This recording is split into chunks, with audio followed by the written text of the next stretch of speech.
যখন আমাদের সমাজ থেকে অপরাধ কমে যাবে, মামলা কমে যাবে, দলবাজি, মিথ্যে হারাহারি চলে যাবে, তখন আর মিথ্যে মামলাও হবে না।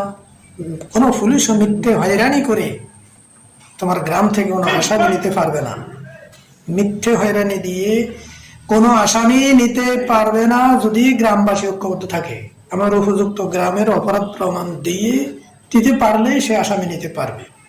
তা আমরা যদি সামাজিকভাবে সবাই ঐক্যবদ্ধভাবে কাজ করি, তাহলে সমাজের কেউ মিথ্যে মামলাও দিতে পারবে না। আর মিথ্যে মামলা দিয়ে হয়রানি করে দেশের কোনো আসামিও থানায় নিতে পারবে না, থানায় মামলাও তেমন হবে না। সমাজটা হয়ে যাবে আদর্শিক সমাজ। এভাবে প্রতিটি গ্রাম যদি ঐক্যবদ্ধভাবে কাজ করে, তাহলে আপনার আমার পয়সা দিয়ে থানা পুলিশ চলে, তাদের বেতন হয়, তারাও ন্যায় বিচারের মাধ্যমে আসতে হবে, সঠিকভাবে তাদের কার্যক্রম করবে। মিথ্যে হয়রানি করে ঘুষ খেতে পারবে না, মানুষকে হয়রানি করতে পারবে না। হয়রানি যদি কোনো ব্যক্তি করতে চায়, গ্রামবাসী, এলাকাবাসী, থানার সমস্ত কমিটি যদি ঐক্যবদ্ধভাবে প্রতিরোধ করে, কেউ সেখানে দুর্নীতি করার সাহস পাবে না, দুর্নীতি করতে পারবে না।